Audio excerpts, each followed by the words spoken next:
Israel के पड़ोसी देश जॉर्डन के किंग अब्दुल्ला बेंजामिन नेतन्याहू सरकार पर भड़क गए हैं। अमेरिका की यात्रा पर पहुंचे जॉर्डन के किंग ने राष्ट्रपति जो बाइडेन के साथ निजी मुलाकात के दौरान इजराइल को लेकर जमकर सुनाया। किंग अब्दुल्ला ने कहा कि इजराइल का राफा अभियान फिलिस्तीनी नागरिकों के नए नरसंहार की ओर ले जाएगा। उन्होंने अंतर्राष्ट्रीय समुदाय से अपील की है कि वो तत्काल इसे रोकने के लिए कदम उठाए। जॉर्डन खाड़ी देशों में अमेरिका के सबसे करीबी दोस्तों में से एक है। ईरानी हमले के बाद जॉर्डन के फाइटर जेट ने तेहरान के ड्रोन को अपने फाइटर जेट से मार गिराया था।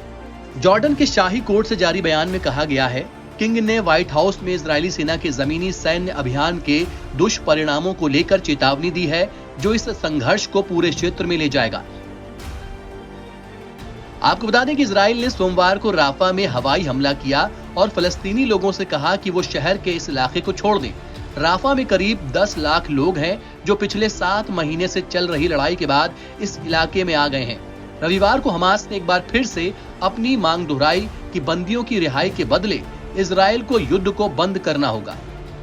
इससे पहले अमेरिका के राष्ट्रपति ने फोन करके नेतन्याहू से कहा था कि वो राफा में बड़ा सैन्य अभियान नहीं चलाएं। उन्होंने इससे पहले भी कई बार इजराइल से जोर देकर कहा है कि आम नागरिकों को लेकर बिना किसी प्लान के कोई भी सैन्य अभियान नहीं चलाएं। वहीं किंग अब्दुल्ला ने बाइडेन के साथ मुलाकात के दौरान चेतावनी दी कि इजराइल का राफा पर हमला एक नए नरसंहार की ओर ले जा सकता है, जहां 14 लाख आंतरिक रूप से विस्थापित लोग हैं।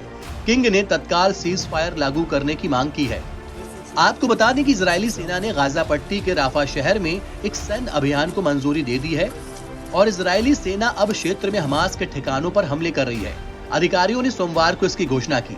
यह कदम हमास द्वारा ये घोषणा करने के कुछ घंटे बाद आया कि उसने मिस्र और कतर के संघर्ष विराम प्रस्ताव को स्वीकार कर दिया है। इजरायली प्रधानमंत्री बेंजामिन नेतन्याहू के कार्यालय ने कहा, यह प्रस्ताव इजराइल की आवश्यक मांगों से बहुत दूर था, लेकिन फिर भी वो संघर्ष विराम समझौते पर बातचीत जारी रखने के लिए वार्ताकारों को भेजेंगे। हमास ने सोमवार को घोषणा की थी कि उसने मिस्र और कतर के संघर्ष विराम प्रस्ताव को स्वीकार कर लिया है, लेकिन इजराइल ने कहा कि वो प्रस्ताव का अध्ययन कर रहा है। इस वजह से ये निश्चित नहीं है कि गाजा में 7 महीने से चल रहे युद्ध को रोकने के लिए कोई समझौता हुआ है। नहीं, आगे और भी खून खराबे की आशंका को रोकने के लिए समझौता आशा की पहली किरण था। कुछ घंटे पहले इजराइल ने लगभग 1 लाख फिलिस्तीनियों को दक्षिणी गाजा शहर राफा को खाली करने का आदेश दिया था। इससे यह इशारा मिला था कि जल्द ही हमला होगा। अमेरिका और इजराइल के अन्य प्रमुख सहयोगी देश राफा पर हमले का विरोध कर रहे हैं। इस शहर में लगभग 14 लाख फलस्तीनी शरणार्थी हैं, जो गाजा की आधी से अधिक आबादी के बराबर है।